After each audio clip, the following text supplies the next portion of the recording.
Видео для тех, кто соберется менять ударный храповый механизм на Байкон DB-132 либо ADEL DHM1. В общем, нужно разъединить редуктор. Шестерни не обязательно тут снимать. В общем, нужно выбить, снять стопорное кольцо вот здесь и выбить вот этот вал. На нем находится одна часть храповика. Вот тут она запрессована, я ее просто спилил.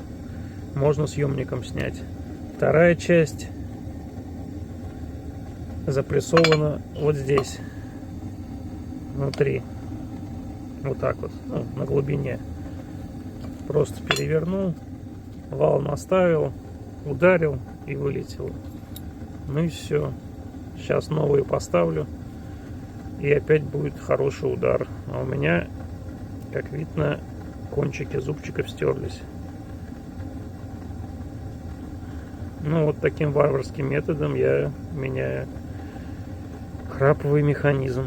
Съемника нет, на будущее куплю. Ну и результат.